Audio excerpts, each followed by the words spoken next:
Mireu, la pandèmia s'ha deixat enrere una enorme rastre de pobresa i de projectes fracassats, de somnis que no s'han pogut arribar a complir. Un exemple són les persones estrangeres que havien arribat a les illes, Alba González, amb l'objectiu de començar de nou. Sí, són moltes les persones que deixen enrere els seus països d'origen, la seva llar, per intentar trobar un futur millor malgrat sigui allunyats dels seus éssers estimats. Són decisions molt complicades. Si les coses no surten bé, poden pensar en quedar o en tornar i cap de les dues opcions és fàcil. Avui en parlarem d'aquest tema amb l'ONG Treball Solidari i coneixerem la història de dos testimonis que han elegit un camí diferent. Hola, mi nombre es Nancy, soy ceramista, tengo un taller en Santañí, doy clases de cerámica, antes hacía cerámica y vendía y bueno, después con toda la crisis del coronavirus todo se detuvo, mis ventas y así que ahora hago taller. Hola, mi nombre es Matías, soy uruguayo, voy a retornar a mi país por problemas. No consigo trabajo, voy, gracias a Dios, por el gobierno voluntario, no he tenido suerte, no he conseguido trabajo y gracias a ustedes vuelvo a mi país. Són dues vides diferents, dues situacions molt distintes. Tots dos han intentat fer el millor segons les seves circumstàncies i les dues opcions les ofereix l'ONG Treball Solidari. Avui ens visita el seu president, Toni Serra. Benvingut als 100 dies. Bona tarda. 20 anys de feina, Toni, amb persones migrants, sobretot la gran majoria. Comencem a parlar de la situació d'en Matías. S'està repetint molt aquest perfil d'intentar trobar una oportunitat i no tenir-la?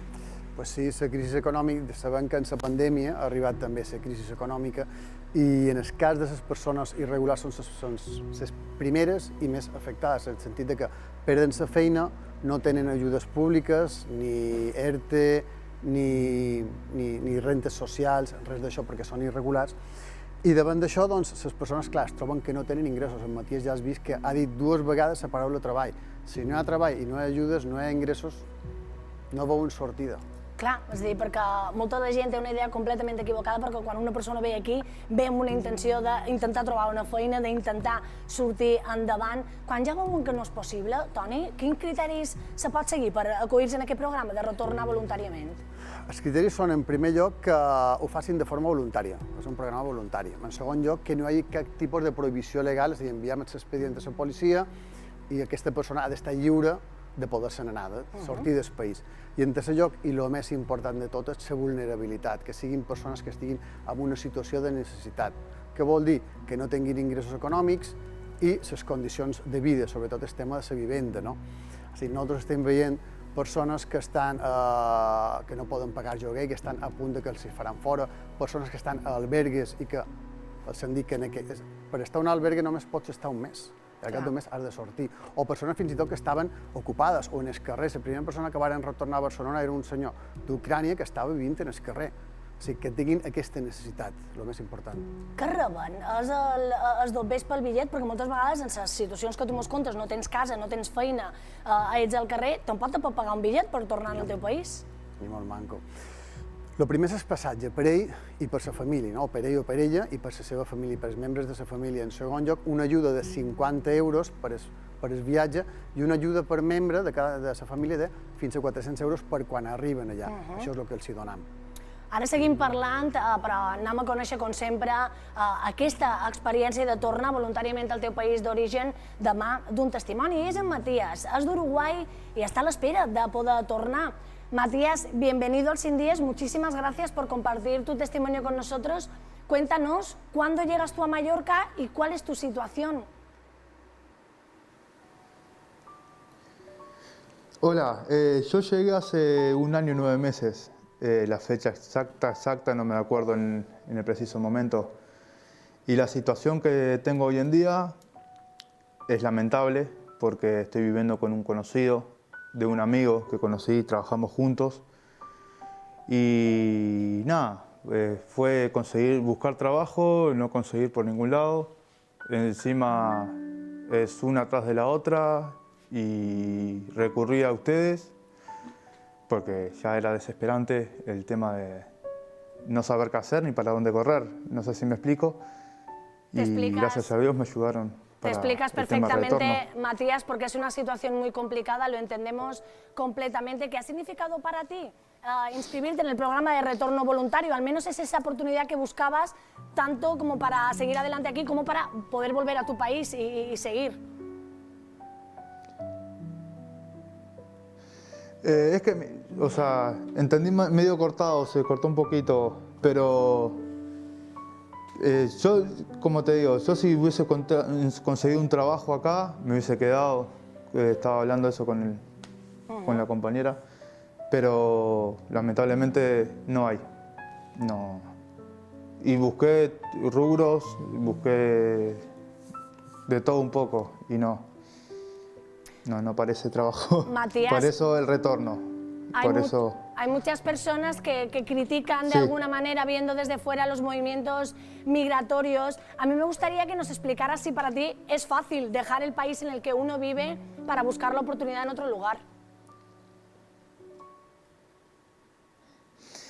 Yo ahí lo que pienso, y voy a hablar por mí, no por todos esos que están opinando, cada cual tiene su opinión. Yo por mí, yo pienso que si tú vas a dejar tu país de origen, es para progresar. Yo, sin pensarlo, cuando me dijeron andar a España, me vine a progresar. Nunca se me ocurrió ni imaginé que me iba a pasar lo que me está pasando. Pero es totalmente difícil. Vamos a ponernos oposición a todo eso que están opinando. Me gustaría que hagan lo que hice yo. Dejar todo, familia, trabajo, porque yo tenía un trabajo fijo. Dejar todo para intentarlo en España y encontrarte la cruda realidad, porque es una realidad mundial lo que está pasando, y no encontrar un trabajo. Capaz que le tendría que pasar en carne propia a todos esos que están opinando para tener por decirlo así, su testimonio para que vean lo que está pasando. Estoy segura, es la mejor forma de ponerse en la piel de los demás. Matías, muchísimas gracias. Seguimos hablando aquí con Toni en plató. Toda la suerte del mundo. Muchas gracias y gracias por hacerme la entrevista. Gràcies, Matías. Toni, aquesta situació amb Matías és terrible i parlàvem d'aquesta crítica, no? Hem de deixar clar que no és fàcil ni anar-se'n, ni quedar, ni partir, ni tornar. És a dir, hem de deixar un poc de jutjar tant aquests moviments. Sí, les persones que tornen, en primer lloc, deixen, allò m'han contat testimonis de que deixen família ja, deixen fills, deixen feines també, ho deixen tot, deixen sa casa, ho deixen tot. Nosaltres com anem de viatge i pensam en sa tornada i ens trobam les coses, però ells ho deixen tot i sobretot el que duen a l'equipatge és molta il·lusió. Per això no és fàcil després dir no m'ha anat bé. Hem d'evitar la paraula fracàs, però vulguis que no, i prendre la decisió de tornar, de donar explicacions a la teva gent de per què no t'ha anat bé, és molt dur, és una decisió molt dura. És molt difícil i per això és tan necessari un programa com el que vosaltres estàu oferint, que és el del retorn voluntari. Però, Toni, a Balears sou l'única entitat que l'ofereix. Això com funciona? Per què vau decidir començar a donar aquesta opció? Mira, a Balears abans existia aquest programa, això és un programa del Ministeri de Migracions. Llavors, quan s'identificava una persona migrant en situació molt delicada, s'enviava l'expedient a una ONG que hi havia a Madrid, l'Organització Internacional de Migracions. Aquí no hi havia cap entitat que gestionés aquest programa. Nosaltres treballem des de l'any 2011 aquí a Balears promovent l'integració de persones en situació vulnerable aquí a Balears.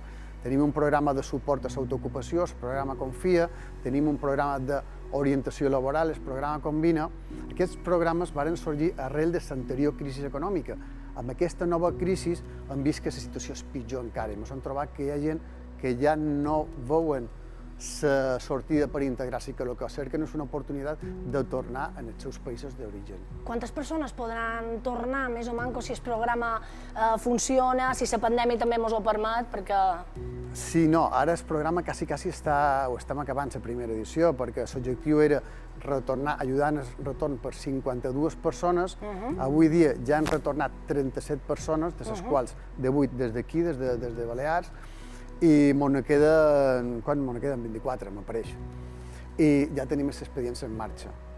Sí, al final pensàvem enviar, retornar 22 persones des de Balears i seran 32 persones les que podran retornar als seus països d'origen per una segona oportunitat. Exacte, una segona oportunitat que mereixen i que esperam que allà els hi vagi millor, però anem a intentar canviar un poc els terç perquè no tothom retorna, perquè no totes les ganes i les il·lusions es desfan. Algunes persones aconsegueixen amb molta feina, amb molt d'esforç, el projecte d'establir-se, de fer feina aquí a les Illes Balears i també a través del programa que ens anomenava en Antoni, de l'ONG Treball Solidari, parlant dels microcrèdits.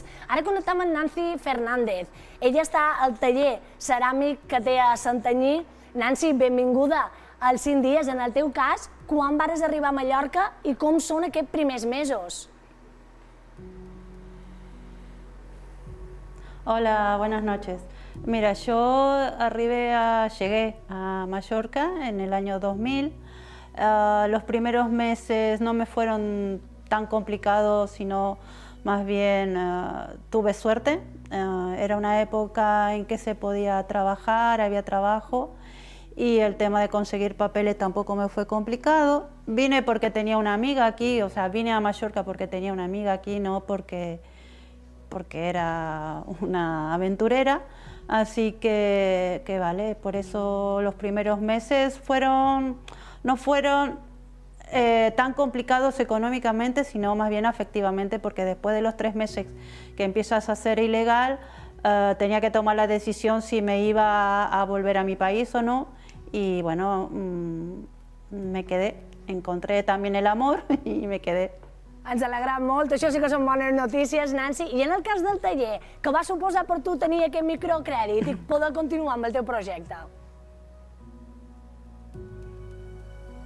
Sí, a mí, nosotros en particular conozco el proyecto de Treball Solidari a partir de una compañera de Sineu que tenía el ropero y yo estaba en proceso de transformación. Yo soy ceramista desde 2008, pero tenía que transformarme porque estaba haciendo un producto de venta que no me terminaba de satisfacer y quería generar una cooperativa de trabajo, y entonces con un grupo de personas de aquí habíamos generado un grupo y vino la monitora, la coordinadora de Treball Solidari a ver cómo nos podía ayudar a emprender una nueva actividad, y bueno, gracias a ello pude reorganizarme para lanzarme a esto que es tener ahora talleres, y justamente cae lo de la pandemia,